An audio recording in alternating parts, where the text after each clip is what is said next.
परमात्मने नमः। चतुर्थ अध्याय कैवल्य पाद।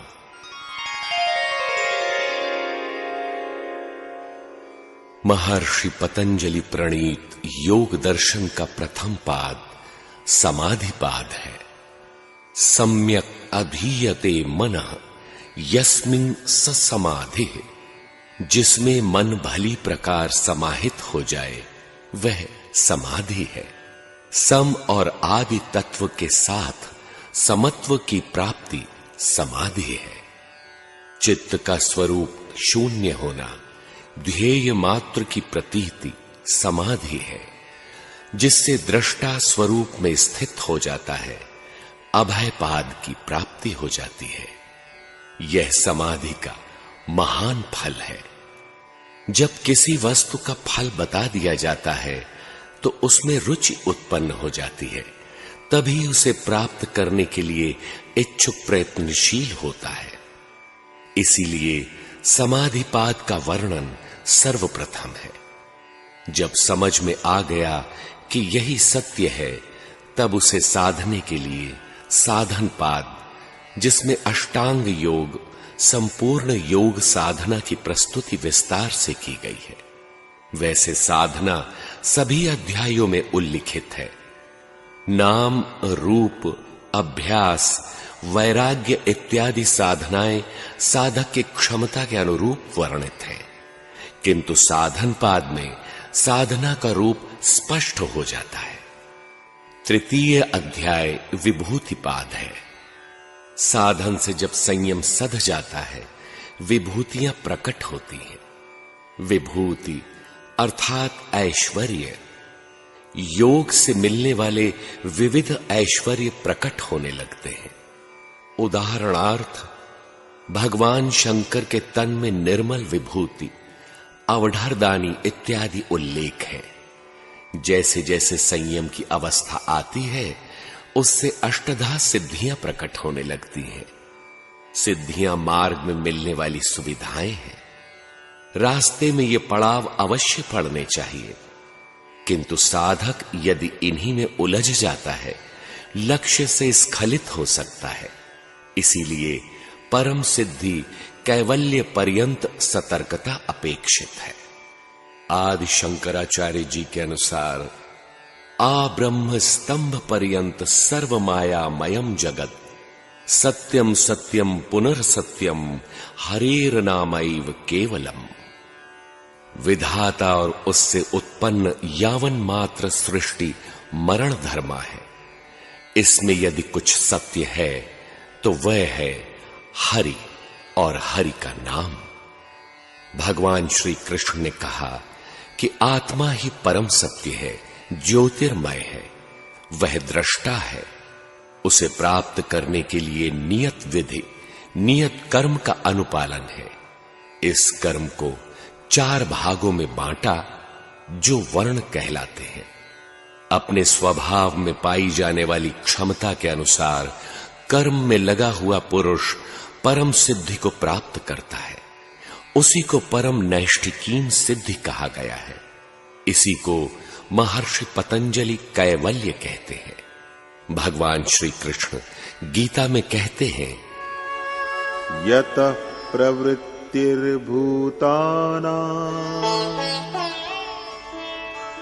येन सर्वमिदं ततम् स्वकर्मणा तमभ्यर्च सिद्धिं विन्दति मानवः। जिन परमात्मा से यावन मात्र जीव जगत की उत्पत्ति हुई है, जो तत्व रूप से सर्वत्र व्याप्त है, उस एक परमात्मा को स्वकर्मणा तमभ्यर्च, स्वभाव से उत्पन्न कर्म की क्षमता के अनुसार अर्चन कर मनुष्य परम सिद्धि को प्राप्त होता है, जिसके पश्चात कुछ भी पाना शेष नहीं रहता। यही परम सिद्धि है। इसी का नाम कैवल्य पद है। कैवल्य कैसा होता है, कब होता है, वह पद है क्या, इस पर देखें। कैवल्यपाद।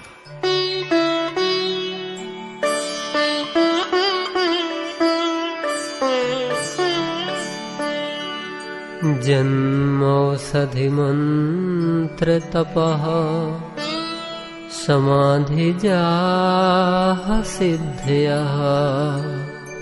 सिद्धि प्राप्ति के दो माध्यम हैं, जन्म से होने वाली सिद्धि और औषधि, मंत्र, तप तथा समाधि जन्य सिद्धि।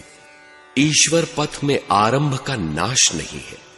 साधन समझकर यदि इस जन्म में 4 कदम चलते बन गया तो अगले जन्म में 5वां कदम ही पड़ेगा। गीता में है, अनेक जन्म संसिद्धस्ततो याति पराम गतिम। अनेक जन्मों के क्रम से साधक वहां पहुंच जाता है जिसका नाम परम गति है। कई जन्म भजन करते करते जो प्राप्ति वाला जन्म है वो मेरा स्वरूप है, वह मुझ में निवास करता है। ऐसे महापुरुष जन्म ग्रहण करते ही उस शाश्वत पद को प्राप्त कर लेते हैं। उनके कैवल्य पद या परम सिद्धि प्राप्त करने में किसी साधना की आवश्यकता नहीं पड़ती। उदाहरण के लिए महाभारत वन पर्व 12 अध्याय में भगवान श्री कृष्ण की स्तुति करते हुए अर्जुन ने कहा कि पिछले 10 जन्मों से आप निरंतर महापुरुष के रूप में थे। एक जन्म में आप यत्र सायं गृह मुनि के रूप में लगातार भ्रमण करते रहे। जहां शाम होती वहीं रात्रि निवास कर लेते थे। आयु पर्यंत मौन धारण कर आप साधनारत रहे। एक कल्प अर्थात एक जन्म में आप प्रभास क्षेत्र में क्षेत्रीय जनता को उपदेश देते हुए भ्रमण करते रहे। एक कल्प में पुष्कर तीर्थ में 12 वर्ष तक एक पैर पर खड़े होकर आपने यज्ञ किया।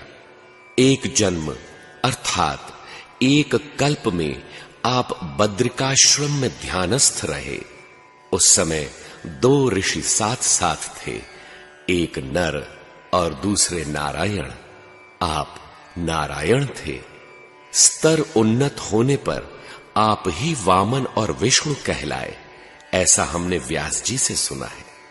अस्तु, भगवान श्री कृष्ण का भजन उनके पूर्व जन्म में ही संपन्न हो चुका था, केवल प्राप्ति ही शेष थी। ऐसे महापुरुष जन्म ग्रहण करते ही प्राप्ति कर लेते हैं। उनके पूर्णत्व में जन्म माध्यम है, साधन नहीं। भगवान की साधना में 3 दिन शेष था। वे बद्रिकाश्रम गए और 3 दिन ध्यानस्थ रहे। वे ब्राह्य वेला में 2-2:30 बजे रात्रि से ही परमात्मा के ध्यान में बैठते थे। वे पहले अपनी आंखों पर जल के छींटे मारते थे, तब ध्यान में बैठते थे। ध्यान में आप एकदम बेसुध हो जाया करते थे। ध्रुव ने भगवान का दर्शन होने पर उनसे प्रश्न किया, भगवान, मुनिजन जन्म जन्मांतरों तक यत्न करते हैं तब कहीं आपके दर्शन हो पाते हैं, परंतु मुझे तो केवल 6 महीनों में ही आपने दर्शन दे दिया, ऐसी अनुकंपा क्यों? प्रभु बोले, वत्स, इधर देखो। भगवान ने एक पहाड़ की ओर उंगली से संकेत किया। वहां अस्थि पंजरों का पहाड़ था। ये तुम्हारे ही अस्थि पंजर हैं। तुमने इतनी बार जन्म लिया, यहीं भजन किया, यहीं शरीर छूटा। इस बार केवल 6 महीने शेष थे, अतः जन्म के साथ ही तुम्हें उपलब्धि मिल गई। महापुरुषों का ऐसा जन्म जन्मना सिद्धि के अंतर्गत आता है। वे धारणा, ध्यान और समाधि की अवस्था से गुजर चुके होते हैं। ऐसा नहीं होता कि उन्होंने कभी भजन किया ही नहीं। सिद्धि का एक माध्यम है औषधि। प्रकृति में विधाता और उससे उत्पन्न सृष्टि नश्वर है। गीता में है, आ ब्रह्म भुवनाल्लोकाः पुनरावर्तिनो अर्जुन। सृष्टि का रचयिता विधाता और उससे उत्पन्न यावन मात्र जगत परिवर्तनशील है। दुखों की खान क्षण भंगुर और नश्वर है। तो किसी मायिक वस्तु के प्रयोग से कैवल्य पद कैसे प्राप्त होगा? भगवान श्री कृष्ण कहते हैं, इस कर्म को किए बिना न पूर्व में कोई परमात्मा को प्राप्त कर सका है और न भविष्य में ही कोई प्राप्त कर सकेगा। जितने भी पूर्व महर्षि मनीषी हुए हैं, इसी नियत कर्म को करके हुए हैं। अर्जुन, कर्मों के परिणाम में ज्योतिर्मय आत्मा विदित है, आत्म तृप्त है, आत्म स्थित है। उसके लिए कोई कर्तव्य शेष नहीं है, प्राप्त करने योग्य कुछ भी अप्राप्त नहीं है। अतः इस साधन का अनुष्ठान किए बिना कोई परमात्मा को प्राप्त ही नहीं कर सकता। तब नश्वर वस्तु, औषधि, जड़ी बूटी या कुछ भी प्रयोग करने से वह परमात्मा कैसे सिद्ध हो जाएगा? वस्तुतः बाह्य जगत में जिस प्रकार अनेकानेक शारीरिक रोग हैं, उसी प्रकार कुछ मानसिक रोग अध्यात्म जगत को प्रभावित करते हैं, जो बारंबार अनंत योनियों, गर्भवास की यातना तथा कीट पतंग पर्यंत उच्च या निम्न शरीर धारण के कारण बनते हैं। इन्हीं को भवरोग कहा जाता है। रामचरितमानस के उत्तर कांड में संत शिरोमणि गोस्वामी तुलसीदास जी ने इन रोगों का परिचय देते हुए बताया कि इसका मूल मोह या अज्ञान है। मोह सकल व्याधिन कर मूला, तिन्हते पुनि उपजहि बहुसूला। संपूर्ण व्याधियों का मूल मोह है, जिससे अनंत शूलों की सृष्टि होती है। काम बात कफ लोभ अपारा, क्रोध पित्त नित छाती जारा। प्रीति करहि जऊ तीन्यू भाई, उपजई सन्यपात दुखदाई। काम मानो वायु विकार है, क्रोध पित्त है, कफ लोभ है। यदि तीनों का प्रकोप है तो सह निपात अर्थात मृत्यु की आसन्नता का दुखद रोग उत्पन्न हो जाता है। अहंकार अति दुखद डमरुआ। अहंकार अत्यंत कष्टप्रद गांठ का रोग है। तृष्णा अनंत वासनाएं उदर संबंधी शूल है। 20-25 रोगों का चित्रण कर उन्होंने अंत में कहा, मानस रोग कछुक मैं गाए। मन के अनंत रोगों में से मैंने कुछ का ही गायन किया है। हई सबके लख बिरले न पाए। ये रोग प्रायः सभी को हैं, किंतु विरला ही कोई इन्हें देख पाता है। जाने ते छीजहि कछु पापी, नास न पावहि जन परितापी। इन्हें जान लेने से ये कुछ कमजोर पड़ जाते हैं, कुछ क्षीण हो जाते हैं, पर नष्ट नहीं होते। इन रोगों की औषधियां भी बताई जाती हैं। नेम धर्म आचार तप, ज्ञान यज्ञ जप दान। भेषज पुनि कोटिन्ह नहीं, रोग जाहि हरि जान।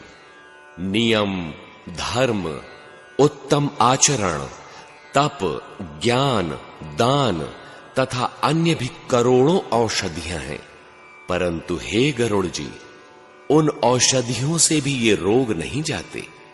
इस भावरोग के नष्ट होने का एक ही उपाय है, राम कृपा ना सही सब रोगा। भगवान की कृपा से रोग समाप्त हो जाता है। जऊं एहि भांति बने संयोगा। यदि इस प्रकार का संयोग बन जाए, किस प्रकार का संयोग? सदगुरु वैद बचन विश्वासा, संयम यह न विषय कह आसा। सदगुरु वैद्य हैं, उनके वचन में विश्वास होना चाहिए। विषयों की कामना न करें, यही परहेज है। रघुपति भगति सजीवन मूरी, अनुपान श्रद्धा मति पूरी। भगवान की भक्ति संजीवनी जड़ी है। श्रद्धा पूरित बुद्धि ही दवा के साथ लिया जाने वाला अनुपान है। एहि विधि भले ही सो रोग नसाही, ना ही त जतन कोटि नहीं जाही।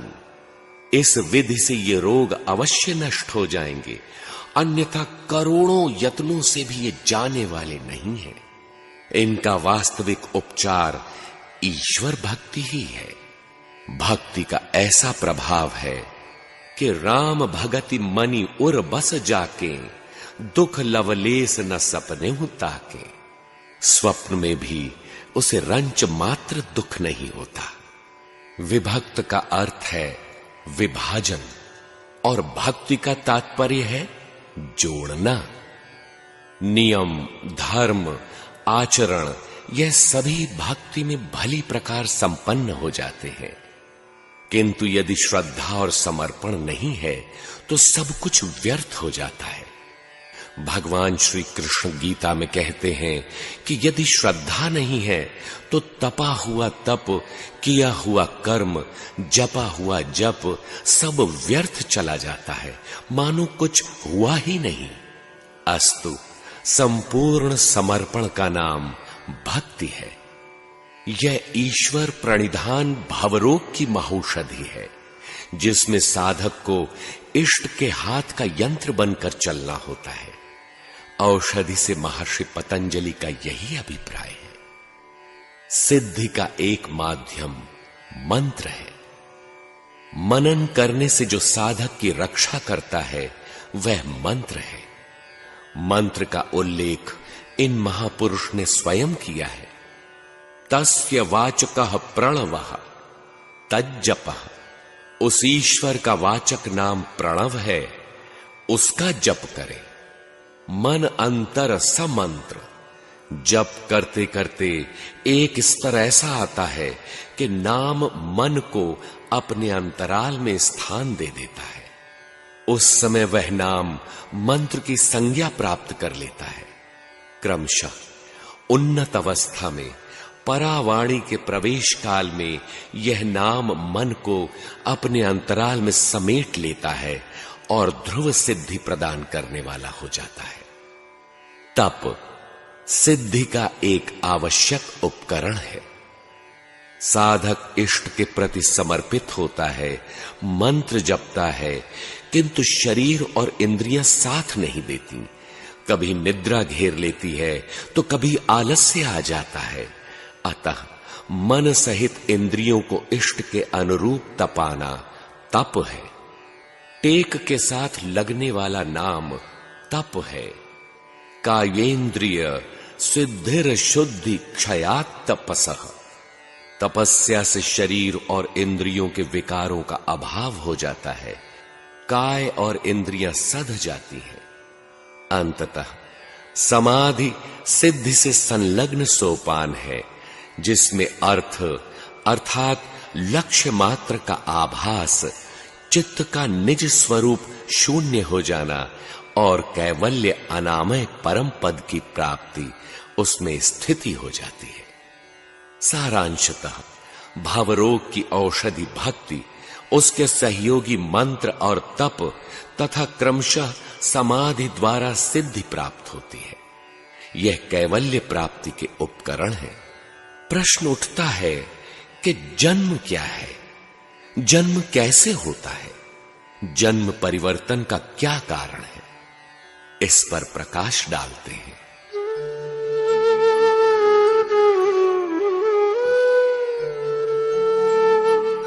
जात्यंतर परिणामः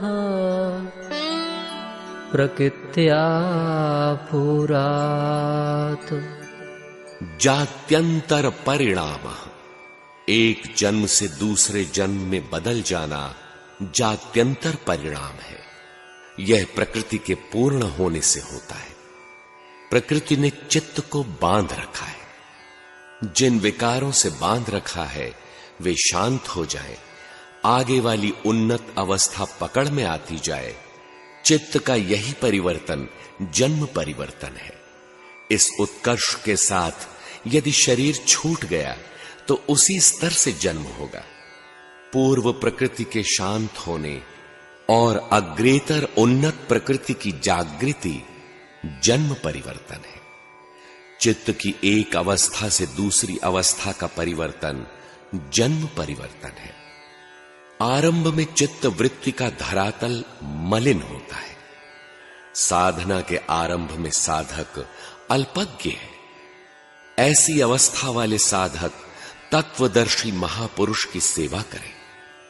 सेवा, समर्पण, सानिध्य और साधन श्रवण के प्रभाव से भजन जागृत हो जाता है। हृदय से चिंतन की विधि जागृत हो जाती है। वही अल्पज्ञ शूद्र श्रेणी वाला साधक वैश्य श्रेणी का हो जाता है। एक प्रकृति पूर्ण हुई और दूसरी जागृत हो गई। यह एक जन्म परिवर्तन हो गया। इस विधि के अनुसार लगते ही साधक दैवी संपत्ति का अर्जन करने लगता है। क्रमशः स्वभाव में धैर्य, शौर्य, साहस, संघर्ष झेलने की क्षमता आने लगती है, तो वही साधक क्षत्रिय है। उस क्षत्रिय श्रेणी से लगा हुआ साधक विकारों को समाप्त कर ले जाता है। धारणा, ध्यान, समाधि स्वभाव में ढल जाता है। ब्रह्म में विलय की योग्यता सहज स्वभाव बन जाता है। उस समय क्षत्रिय प्रकृति पूर्ण है। एक उन्नत प्रकृति की जागृति हो गई। अब वही साधक ब्राह्मण है। चित्त का एक प्रकार की जीवनचर्या से दूसरे प्रकार में परिवर्तित हो जाना, पूर्व प्रकृति का शांत हो जाना और उन्नत प्रकृति की जागृति, यही जात्यंतर परिणाम है। उस साधक का दूसरा जन्म हो गया। अंत में आत्मा विदित हो आती है, आत्म स्थिति आ जाती है। उस समय सभी श्रेणियां समाप्त हो जाती हैं, प्रकृति समाप्त हो जाती है। न निकृष्ट प्रकृति है, न प्रकृष्ट। इस उपलब्धि से पूर्व कदाचित शरीर छूट जाता है, तो पुनः शरीर रूपी वस्त्र मिलेगा। उसी स्तर की साधना रहेगी। यही जन्म परिवर्तन का रहस्य है।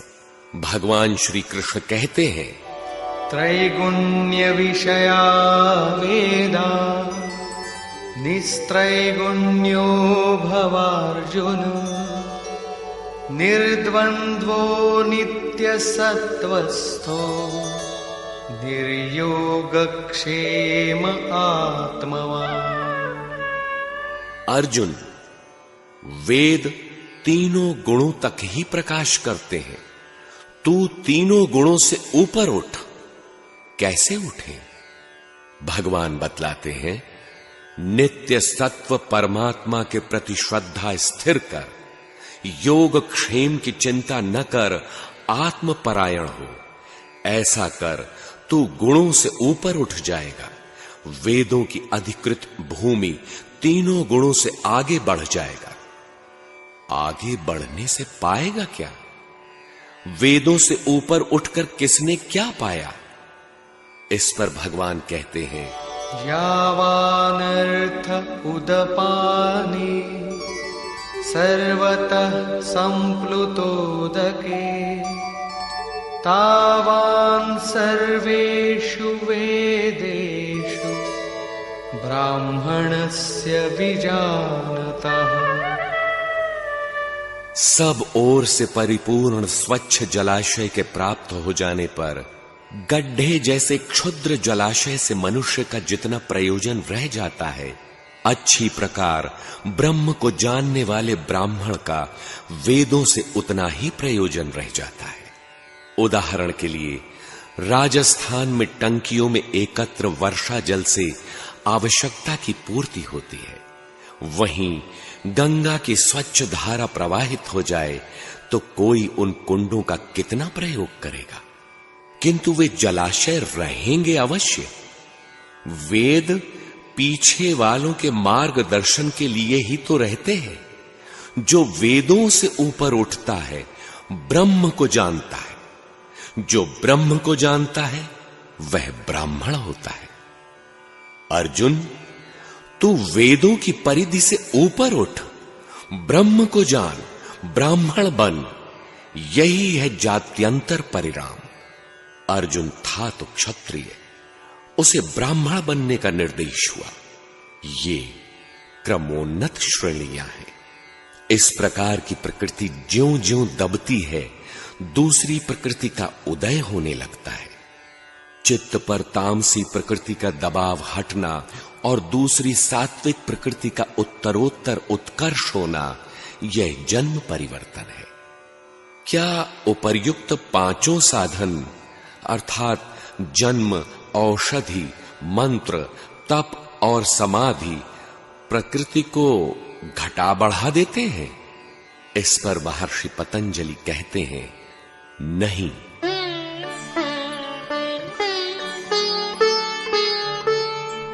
निमित्तं प्रयोजकं प्रकृतीनां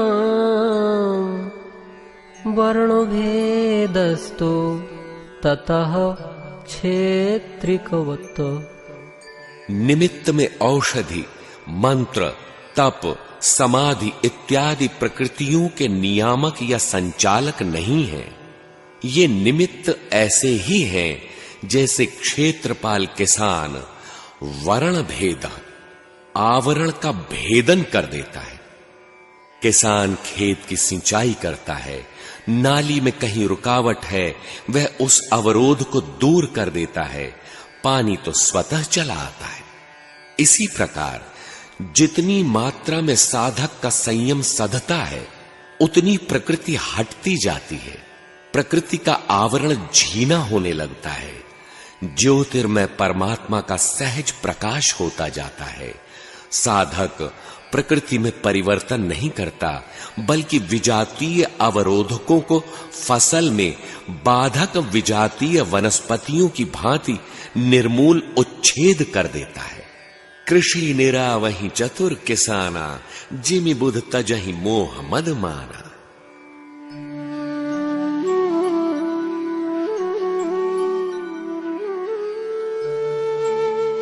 निर्माण चित्तान अस्मिता मात्रात्। चित्त का एक प्रकार से दूसरे प्रकार में नियुक्त होना निर्मित चित्त है। निर्मित चित्त अस्मिता मात्रात्, अस्मिता तक ही है।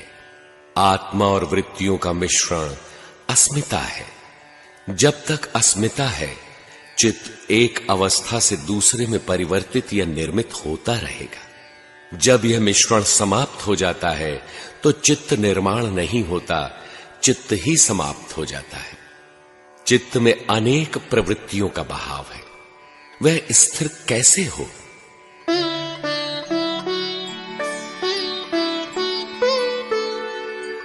प्रवृत्ति भेदे प्रयोजकम चित्तमेकम अनेकेषाम्।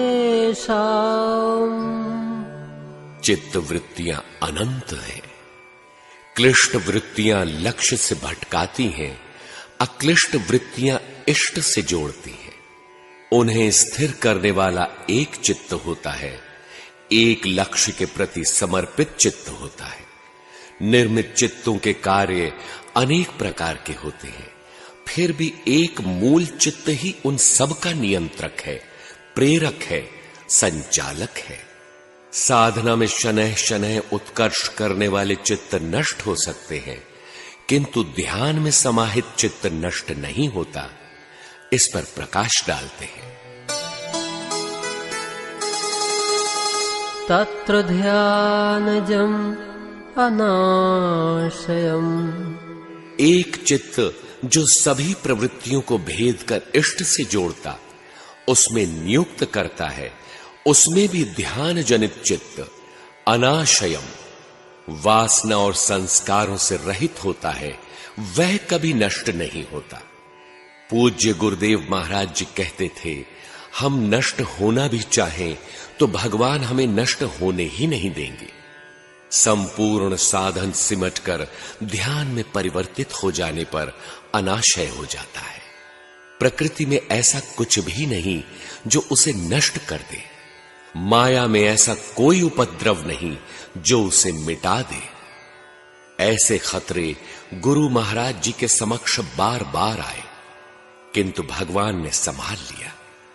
अर्थात इस अवस्था वाला योगी कर्म संस्कारों से निर्विघ्न होता है। अब ध्यान के पश्चात की योग स्थिति पर प्रकाश डालते हैं।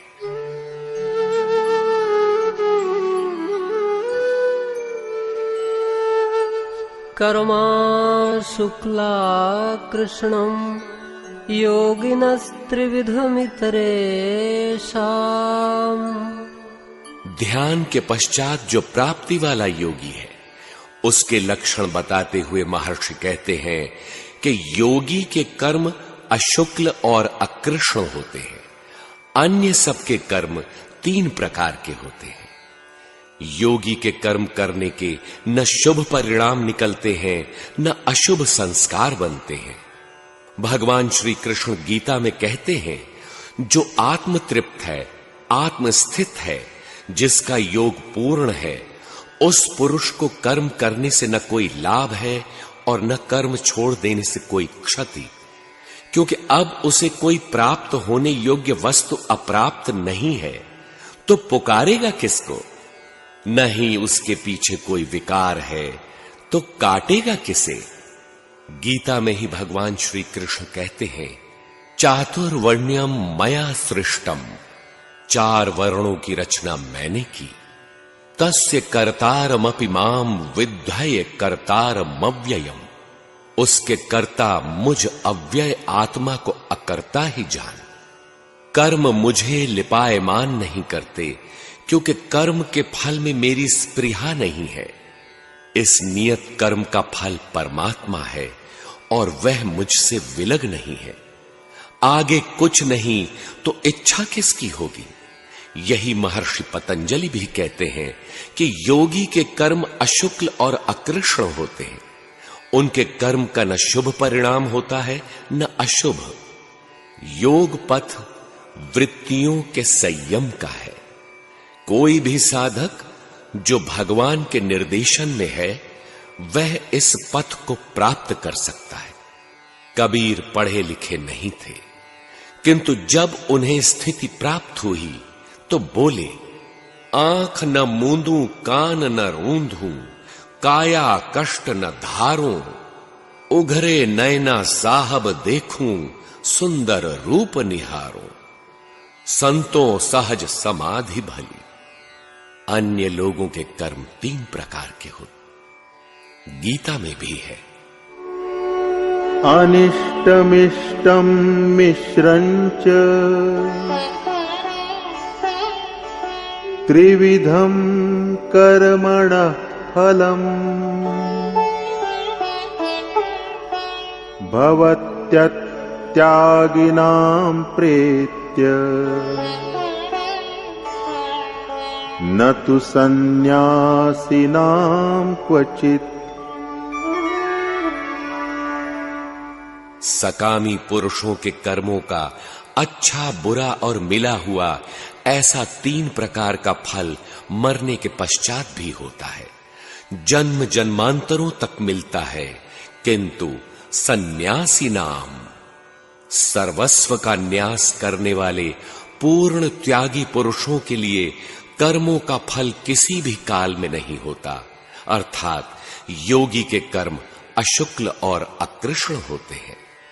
पुनः उसी सामान्य जनों के कर्म पर विस्तार से प्रकाश डालते हैं।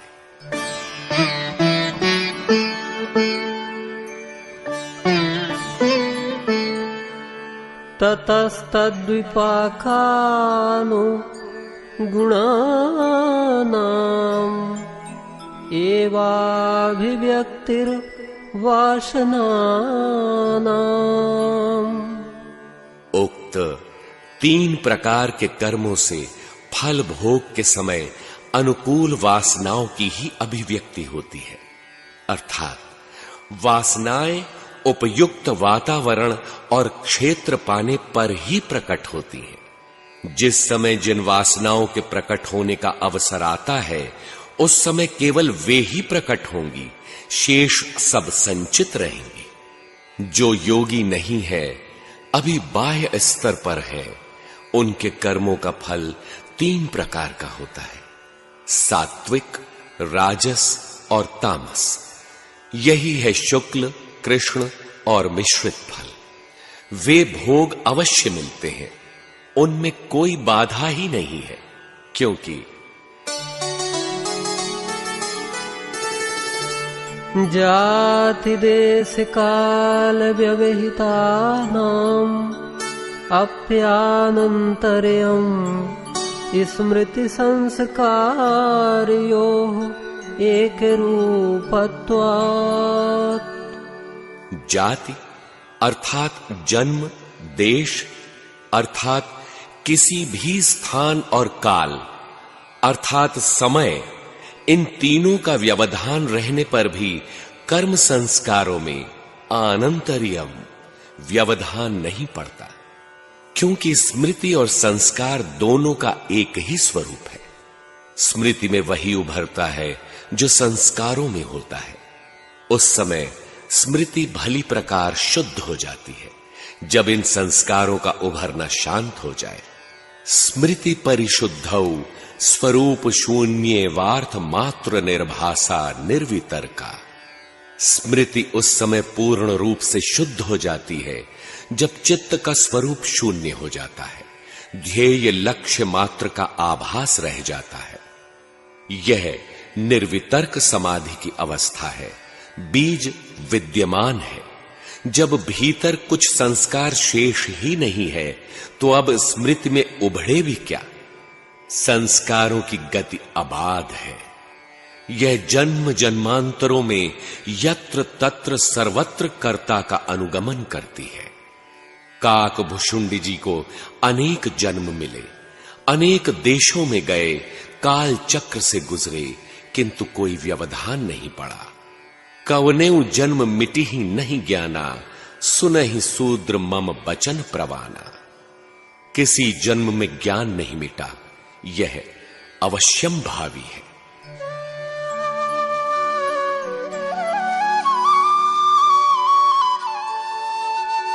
तासामनादित्वं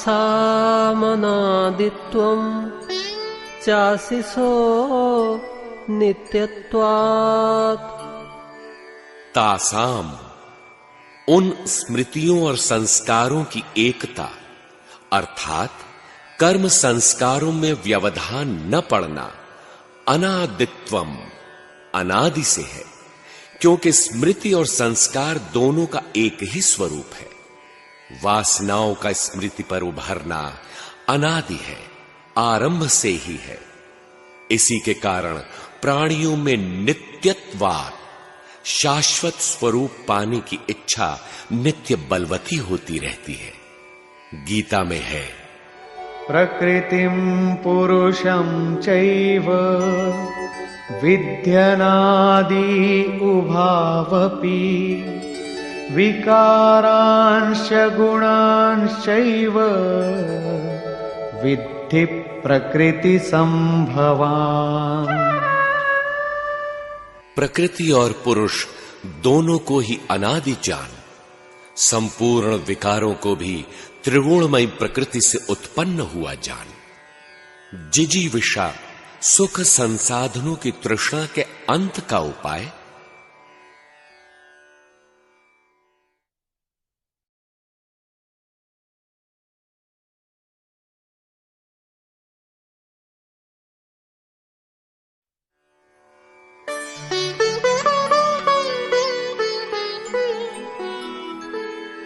हेतु फलाश्रयालंबनैः संगृहीतत्वाद् येषामुभावे तदुभावः। हेतु, फल, आश्रय और आलंबन, इन चारों से संस्कारों का संग्रह होता है, जिससे वासना गतिशील होती है। इन चारों का अभाव होने से संस्कारों का भी अभाव हो जाता है। वासना और तज्जनित संस्कारों का कारण अविद्यादि क्लेश, उनसे होने वाले कर्म और साधना जनित कर्म भी हैं। ये सब मिलकर भले अथवा बुरे संस्कार ही तो देते हैं। इनका फल पुनर्जन्म, आयु और भोग है। ये चित्त के माध्यम से चलते हैं, इसलिए इनका आश्रय चित्त है, और जिसके द्वारा चलते हैं, जिसे धारण करने वाले हैं, वे शब्दादि विषय आलंबन है। आलंबन, उद्दीपन, अनुभाव, विभाव और संचारी भावों से रसों का उद्रेक होता है, जिससे चित्त द्रवीभूत होकर संस्कारों से संश्लिष्ट हो जाता है। उपर्युक्त चारों माध्यमों के अभाव से इन वासनाओं और संस्कारों का सर्वथा अभाव हो जाता है। इनके अभाव के साथ ही धर्म का उदय होता है। यहां महर्षि ने धर्म शब्द का पुनः प्रयोग किया है।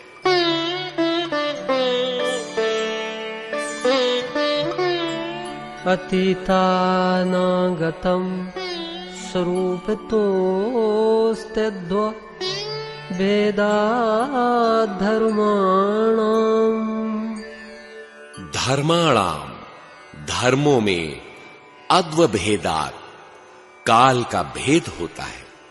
इस कारण जो अतीत हो गए हैं, वासना इत्यादि, और जो अनागतम, आने वाले हैं, अभी प्रकट नहीं हुए हैं, स्वरूप की उपलब्धि, उनमें भी स्वरूप से धर्म विद्यमान रहता है।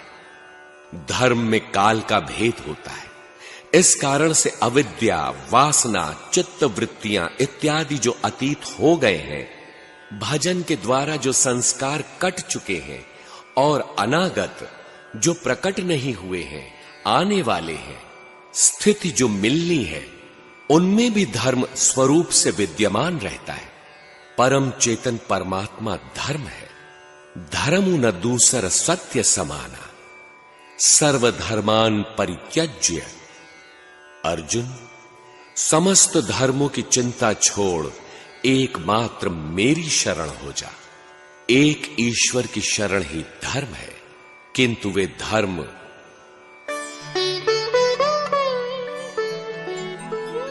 ते व्यक्त सूक्ष्मा गुणात्मानः। वे धर्म व्यक्त स्थिति में और सूक्ष्म स्थिति में गुण स्वरूप ही है। गुणों का जैसा सात्विक, राजस, तामस, उन्नत, मध्यम, मलिन प्रभाव रहता है, वैसा ही इनका रूप है। जैसा कि प्रथम पाद के चौथे सूत्र में है, वृत्ति सारूप्य मितरत्र। जैसा वृत्ति का रूप है वही आप है, किंतु जब तीनों गुणों का प्रभाव सम हो गया, तब इस पर कहते हैं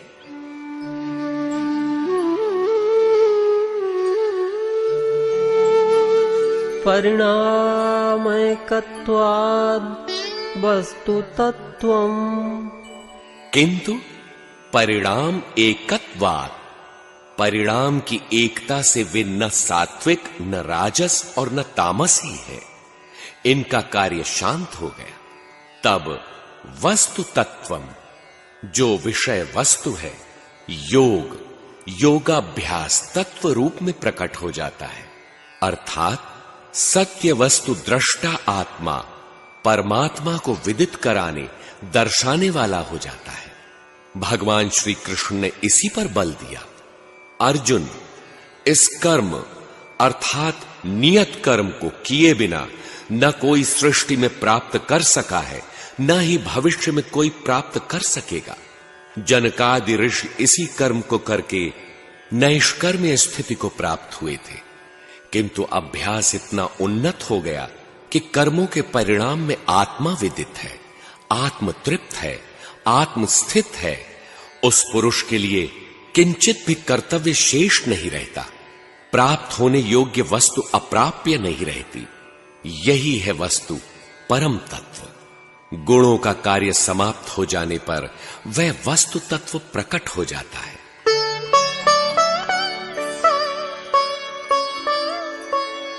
वस्तु साम्ये चित्तु भेदात् तयोर्विभक्तः पंथाः।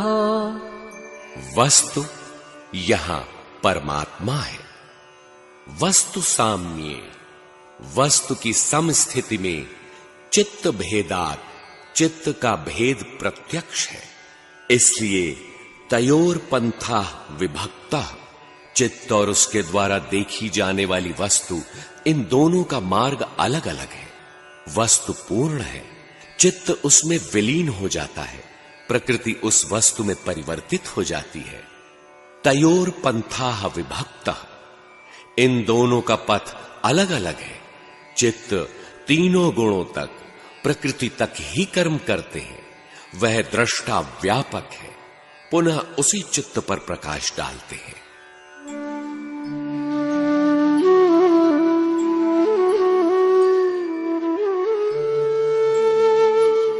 न चैक चित्त तंत्रम वस्तु तद प्रमाणकम तदा किं स्यात्।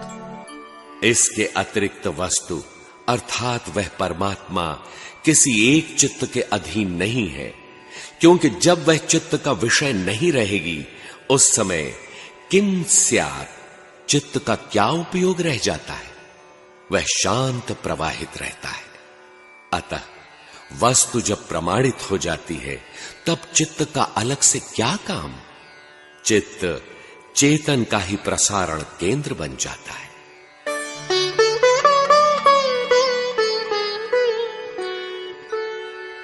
तदुपरागापेक्षित्वात् चित्तस्य वस्तु ज्ञाता ज्ञातम्। चित्त उपरागापेक्षी है, अपने में वस्तु का प्रतिबिंब पड़ने की अपेक्षा वाला है, इसलिए उसके द्वारा वस्तु कभी ज्ञात तो कभी अज्ञात होती रहती है।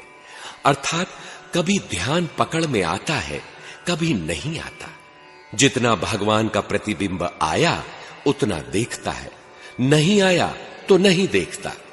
किंतु भगवान सब जानते हैं। भगवान जितना बताते हैं चित्त उतना ही जानता है।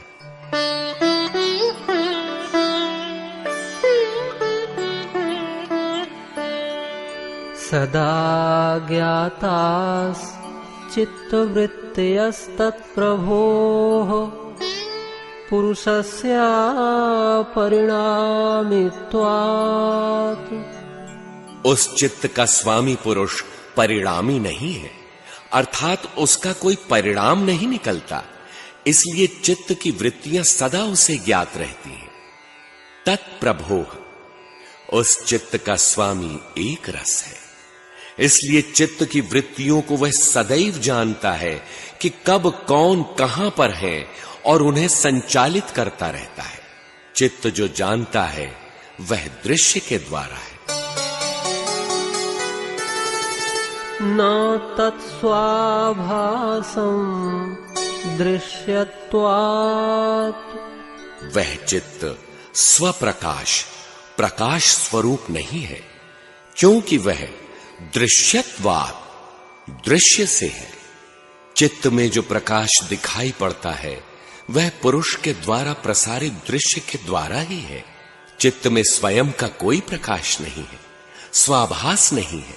चित्त जो कुछ देख लेता है, चित्त में जो प्रकाश देखने में आता है वह दृश्य के द्वारा ही है।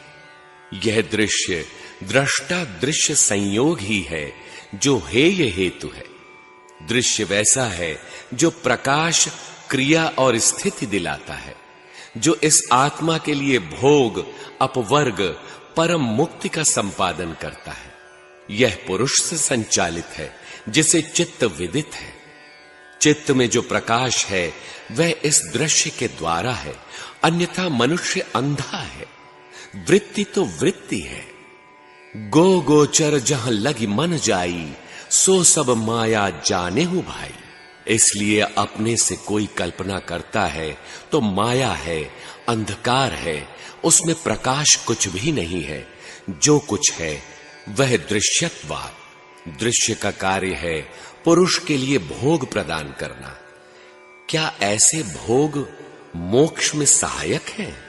श्री कृष्ण गीता में कहते हैं, भोक्तारम यज्ञ तपसाम सर्वलोक महेश्वरम।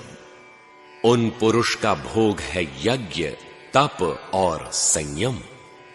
वह दृश्य मुक्ति का पूर्ण संपादन करने वाला है। अस्तु, चित्त में जो प्रकाश है दृश्य के द्वारा है।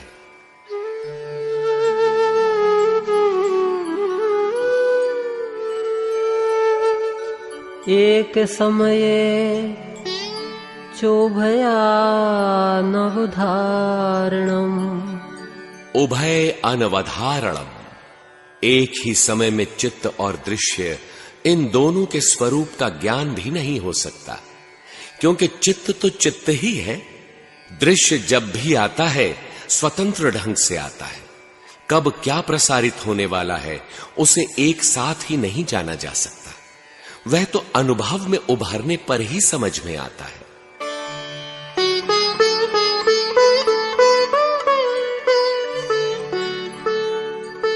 चित्तान्तरदृश्ये बुद्धिबुद्धेरति प्रसंगः स्मृति संकरश्च। चित्तांतर दृश्ये, चित्त का एक प्रकार से दूसरे प्रकार में परिवर्तन दृश्य के माध्यम से आता है। और बुद्धि बुद्धे रति प्रसंग, बुद्धि में बौद्धिक विकास का जो अंतरंग प्रसंग है वह भी दृश्य के द्वारा ही प्रकट होता है। और स्मृति संकरश्च, स्मृति में इसका मिश्रण होता जाता है। स्मृति तभी पूर्ण होगी जब भजन पूरा हो जाएगा। इसलिए पूर्व विचारों में साधनात्मक दृश्य का मिश्रण होता जाता है।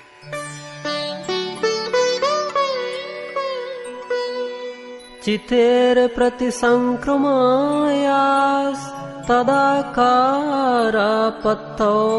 स्वबुद्धि संवेदनम। यद्यपि चेतन शक्ति पुरुष क्रिया से रहित और असंग है, फिर भी तदाकारापत्तौ, तदाकार स्थिति, एकाग्रता आ जाने पर उसे अपने चित्त का ज्ञान होता है। स्वबुद्धि संवेदनम, तदाकार हो जाने पर स्वरूप की स्थिति वाली बुद्धि हो जाती है। स्वस्वरूप का बुद्धि में संवेदन चलने लगता है।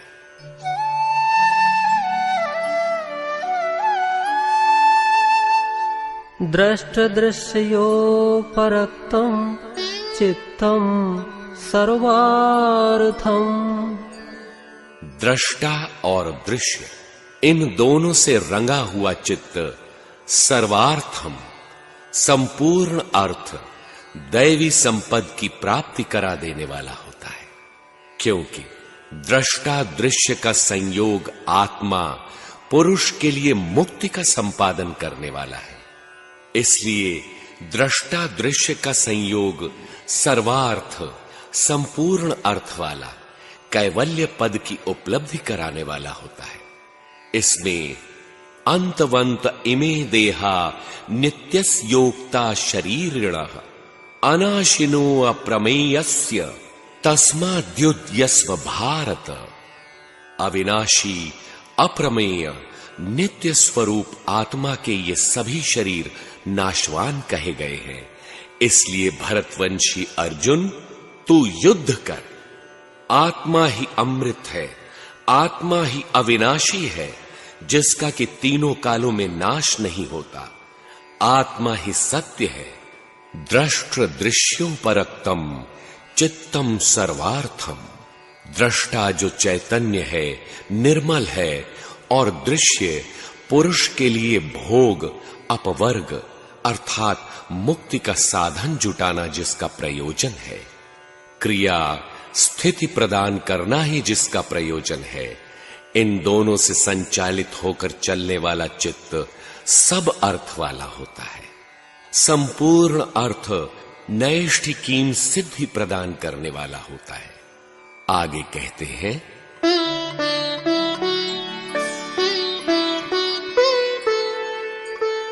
तदसंख्येय वासनाभिश्चित्रमपि परार्थम संहतकारित्वात्। वह चित्त असंख्य वासनाओं से चित्रित होने पर भी परार्थ अर्थात परम अर्थ को सिद्ध करने वाला होता है, क्योंकि वह समस्त वासनाओं को काटने वाला है। जिसका चित्त दृष्टा और दृश्य के संयोग से रंगा है, ऐसा योगी असंख्य वासनाओं से संसर्ग होने पर भी अपने लक्ष्य पर होता है। वासनाओं से वो लिपायमान नहीं होता। पद्म पत्र मिवाम्भसा, कीचड़ और जल से निरंतर धुलता हुआ कमल का पत्र उससे भीगता नहीं, स्वच्छ रहता है। उसी प्रकार ये महापुरुष भी निर्मल और अमल रहते हैं। उनके संसर्ग में जो आ जाता है उसका भी कल्याण हो जाता है। पूज्य गुरुदेव का निवास बर्बर 10 युओं एवं जंगली कोल भीलों के मध्य था, किंतु महाराज जी के साहचर्य से उन सब का हृदय परिवर्तन हो गया। उनकी बर्बरता समाप्त हो गई और वे भी भजन चिंतन में प्रवृत्त हो गए। विशेष दर्शन आत्मभाव भावना विनिवृत्ति। विशेष दर्शिनः, उस विशेष पुरुष का दर्शन करने वाले योगी के चित्त में आत्मभाव नहीं रह जाता कि मैं योगी हूं, समर्थ हूं, आत्मवान हूं, क्योंकि वह जानता है कि कर्ता धर्ता तो वह विशेष पुरुष ईश्वर है। देहाध्यास समाप्त हो जाता है। इस अवस्था वाले योगी के चित्त की स्थिति कैसी रहती है?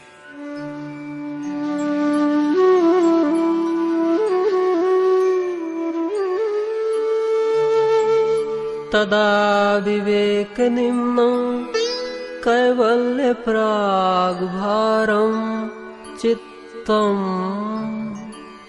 उस समय योगी का चित्त विवेक की ओर झुका हुआ कैवल्य पद की ओर उन्मुख हो जाता है। विशेष दर्शन के साथ आत्मश्लाघा की निवृत्ति तो हो जाती है, किंतु अभी दर्शन ही तो हुआ है, स्वरूप की स्थिति तो नहीं मिली। उस समय चित्त गंभीर रूप से विवेकवान होता है, कैवल्य की ओर गमन कर जाता है। ऐसे चित्त से कोई शुभाशुभ निर्माण नहीं होता, किंतु उस चित्त में जो उद्वेग उठते हैं वे क्या है? इस पर कहते हैं,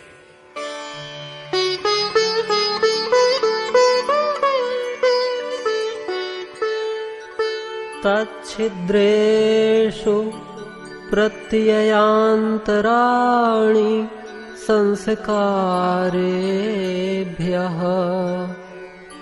उस समाधिस्थ चित्त के अंतराल में विपरीत वस्तुओं का स्फुरण पूर्व संस्कारों से होता है।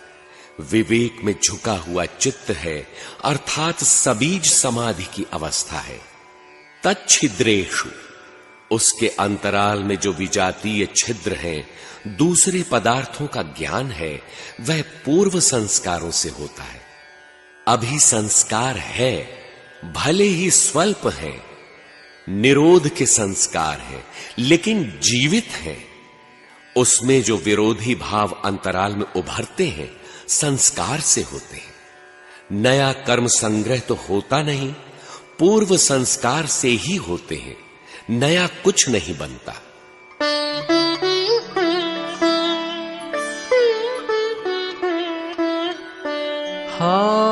हानुमेषां क्लेशवदुत्तमम्। इन संस्कारों का क्लेशों की भांति ही विनाश करने को कहा गया है। जितना हानिकारक क्लेश इत्यादि है, उतना ही ये भी है। इनका विनाश क्लेशों की ही भांति करना आवश्यक है। अभ्यास में प्रमाद नहीं होना चाहिए। इन संस्कारों के उच्छेद के साथ ही धर्म मेघ समाधि है।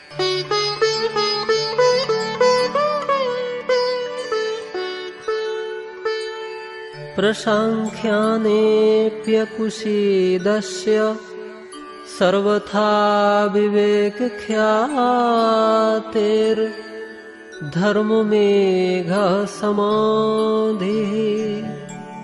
जिस योगी का विवेक ज्ञान की महिमा में भी वैराग्य हो जाता है, उसका विवेक ज्ञान सर्वथा प्रकाशमान रहने के कारण उसको धर्ममेघ समाधि प्राप्त हो जाती है।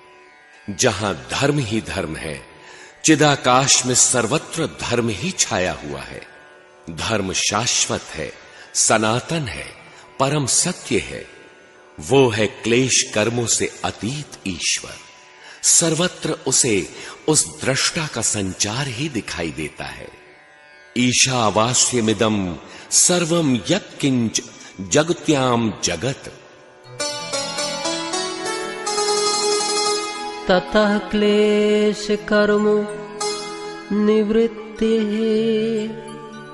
इस धर्म मेघ समाधि की प्राप्ति के साथ ही क्लेश, अविद्या, अस्मिता, राग, द्वेष, अभिनिवेश और इनसे उत्पन्न कर्म संस्कारों का सर्वथा नाश हो जाता है।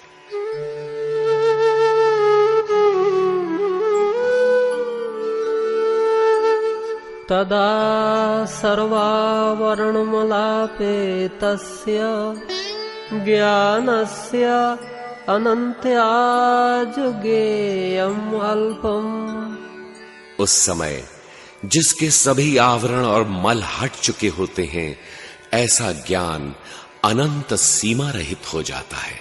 इस कारण ज्ञेयम अल्पम, ज्ञेय पदार्थ परमात्मा और साधक के बीच अत्यंत अल्प दूरी रह जाती है।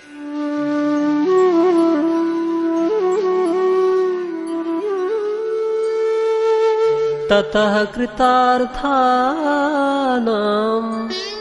परिणाम क्रम समाप्तिर्गुणानां। दृष्टा की अनुभूति, तदनंतर ज्ञेय की अनुभूति, अल्प दूरी जो शेष थी वह भी पूर्ण हो गई।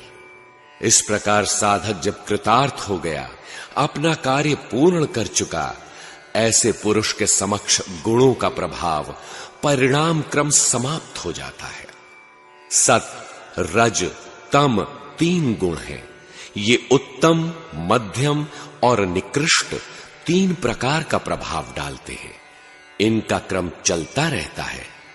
इस अवस्था में यह क्रम सदा के लिए समाप्त हो जाता है, अर्थात वह योगी गुणों से अतीत हो जाता है। उस समय साधना का क्रम कैसा रहता है?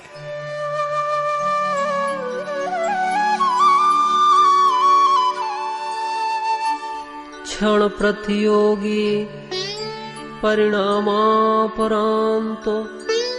निर्ग्राह्यः क्रमः। जो क्षणों का प्रतियोगी है और परिणामापरांत निर्ग्राह्य, जिसका स्वरूप परिणाम के अंत में समझ में आता है, वह क्रम है। आरंभिक साधक भजन में घंटों बैठता है, किंतु कुछ ही मिनट भजन हो पाता है। कभी उन्नत अवस्था में घंटों के मध्य कुछ मिनट ही व्यर्थ जाते हैं और संयम परिपक्व हो जाने पर श्वास आई तो ओम, गई तो ओम। बीच में कोई भी श्वास आपकी जानकारी के बिना व्यर्थ नहीं जाने पाती, तो आप क्षणों के प्रतियोगी हैं। अब हर क्षण पर आपका नियंत्रण है। साधना इस अवस्था में पहुंच जाती है कि एक भी श्वास व्यर्थ नहीं जाती। उस समय परिणाम क्रम अंतिम परिणाम पर्यंत निर्ग्राह्य हो जाता है, उसका कोई उपयोग ही नहीं रह जाता। अब क्षण क्रम कुछ भी ग्रहण नहीं करते। इस परिणाम के साथ पुरुषार्थ पूर्ण हो जाता है।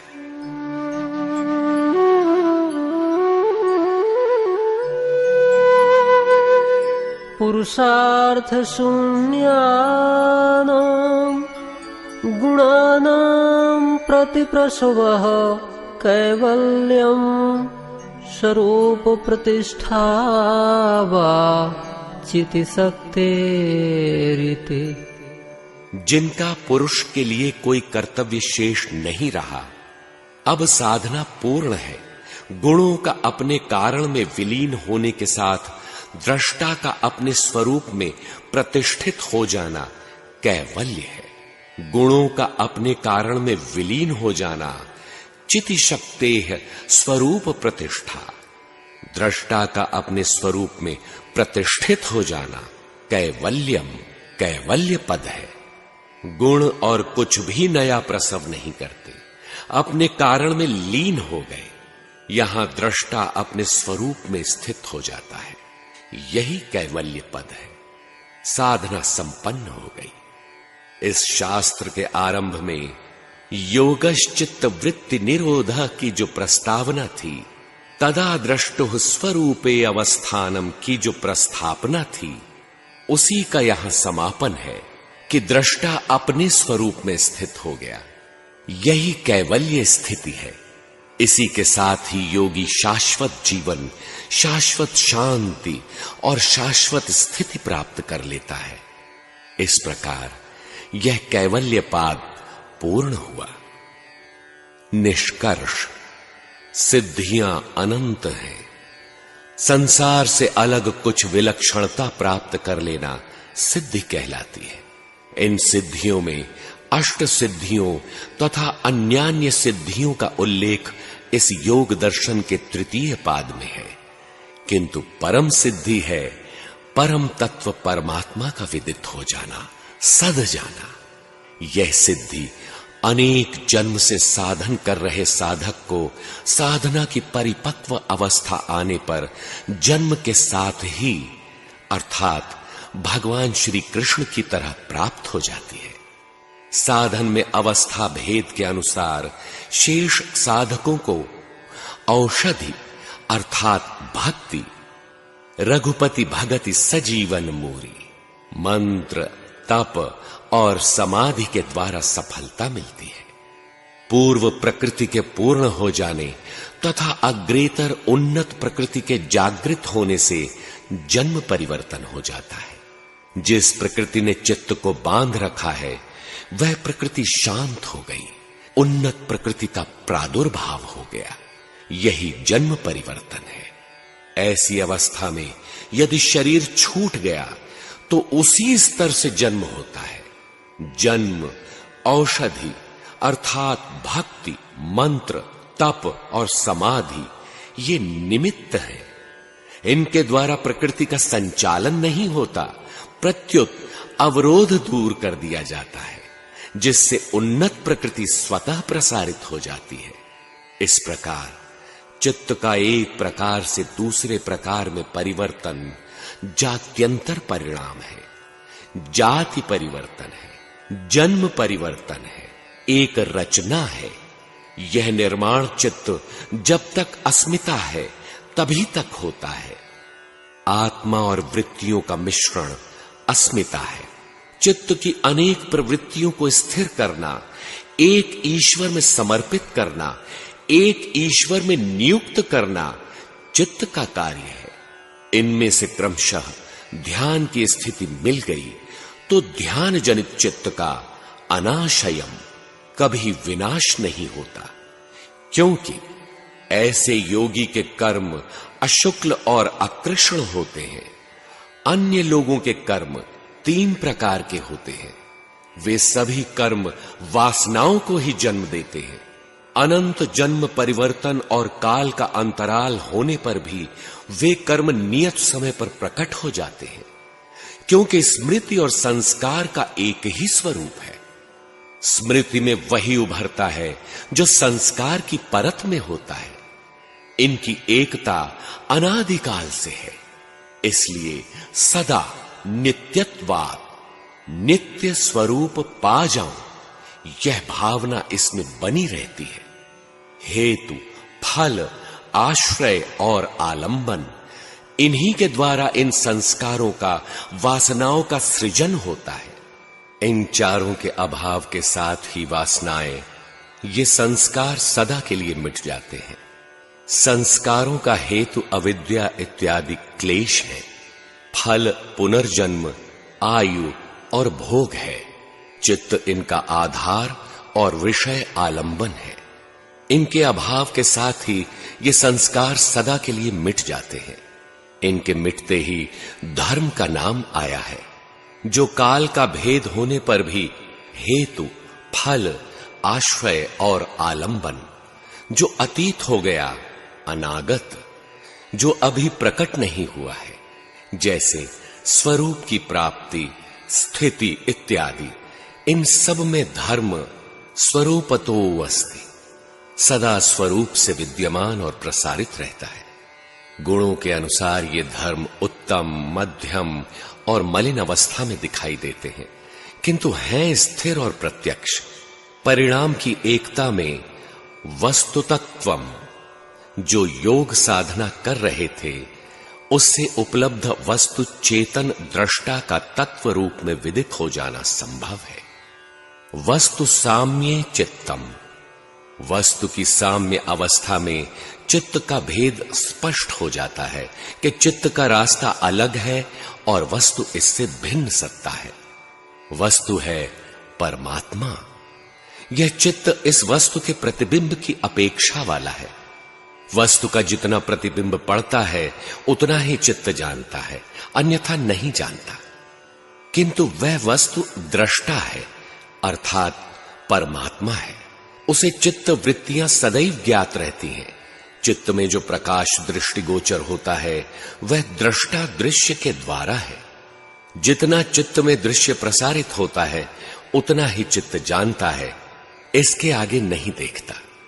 यद्यपि वह चेतन शक्ति क्रिया से रहित और असंग है, तब भी तदाकार हो जाने पर स्वबुद्धि संवेदनम, बुद्धि में स्वरूप का संवेदन प्राप्त कर लेता है।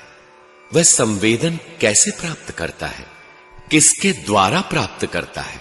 इसके लिए महर्षि कहते हैं, दृष्टा और दृश्य से रंगा हुआ चित्त सर्वार्थम, संपूर्ण अर्थ को प्राप्त कराने वाला होता है।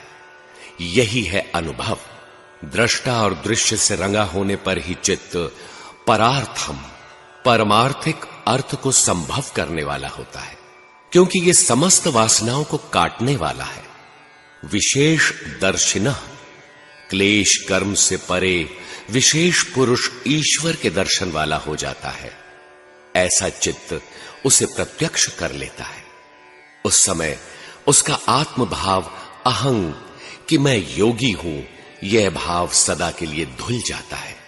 उस समय चित्त विवेक में झुका हुआ और कैवल्य स्वरूप की ओर उन्मुख रहता है। ऐसे चित्त में कभी कभी यत् किंचित स्फुरण आते हैं, सूक्ष्म संसार प्रस्फुटित होते हैं। ये संस्कार भी क्लेशों की ही तरह भयंकर है। साधक को असावधानी या प्रमाद नहीं करना चाहिए। इन अत्यंत सूक्ष्म संस्कारों का भी विनाश क्लेशों की ही भांति अनिवार्य है। साधक को इनके भी उन्मूलन पर्यंत साधना में लगे रहना चाहिए। इन सूक्ष्म संस्कारों के उच्छेद होने पर योगी विवेक ज्ञान की महिमा में भी वैराग्य, परम वैराग्य की स्थिति को प्राप्त हो जाता है। उसका विवेक ज्ञान सर्वथा प्रकाशमान रहने के कारण धर्म मेघ समाधि, आकाशवत रहनी प्राप्त हो जाती है। इस अवस्था के प्राप्त होते ही समस्त क्लेश और संपूर्ण शुभाशुभ कर्मों का अंत हो जाता है। उस समय जिसके सभी आवरण और मल समाप्त हो चुके हैं, ऐसा ज्ञान अनंत सीमा रहित हो जाता है। ज्ञेय अल्पम, ज्ञेय ज्योतिर्मय दृष्टा अल्प मात्रा में ही अनजाना रहता है। सब कुछ जानने में आ चुका है, जरा सा भेद है, और जब वह भी जानने में आ गया तब योगी कृतार्थ हो जाता है, उसके कर्तव्य पूर्ण हो जाते हैं। ततः कृतार्थानाम परिणाम क्रम समाप्तिर गुणानाम, इसके पश्चात अपना कार्य पूर्ण कर गुणों के परिणाम क्रम की समाप्ति हो जाती है। अब गुण कोई परिणाम नहीं दे सकेंगे। उस समय योगी का हर श्वास हर क्षण पर नियंत्रण हो जाता है। पहले साधक घंटों का प्रतियोगी था, साधन पकड़ में आने पर क्षणों का प्रतियोगी हो जाता है। एक भी श्वास व्यर्थ नहीं जाती। इस परिणाम के उपरांत निर्ग्राह्य क्रम कुछ निर्माण या ग्रहण नहीं करते, न भला न बुरा, यही उनका परिणाम है।